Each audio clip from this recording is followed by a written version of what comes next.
আসসালামু আলাইকুম রহমতুল্লাহি বারাকাতু।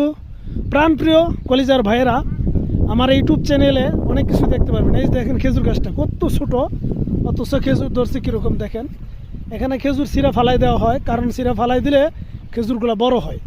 তো আপনারা যদি কেউ সৌদি আরব থেকে খেজুরের চারা বুকিংয়ের মাধ্যমে নেন, তাহলে মনে করেন নেওয়ার পরে খেজুর গাছটা সুন্দর করে বোনার পরে ডালগুলা সালাদা পেঁচাইয়ে দিতে হবে।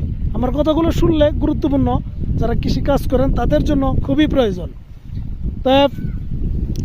তারপরে খেজুরে যখন বাঁধা বাইর হবে, তখন সুন্দর করে আপনার বাঁধাটার মধ্যে মর্দা একটা খেজুরের ডাল ভিতরে ঢুকাই দিয়ে বাঁধা দিতে হবে।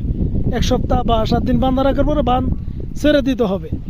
তারপরে মনে করেন যে খেজুরগুলো বড় হয়। আর যদি আপনি মর্দা গাছের ফুল না দেন, তাহলে কিন্তু আপনার খেজুর ফলন হবে না। দেখেন ছোট্ট একটা 1 হাত, মানে মাটি থেকে 1 হাত বড় খেজুর গাছটা, ঠিক আছে। তারপর দেখেন খেজুর ধরছে, এই দেখেন কত সুন্দর ধরছে খেজুর।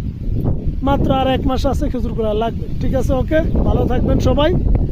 আমার ইউটিউব চ্যানেলটি সাবস্ক্রাইব করবেন অবশ্যই।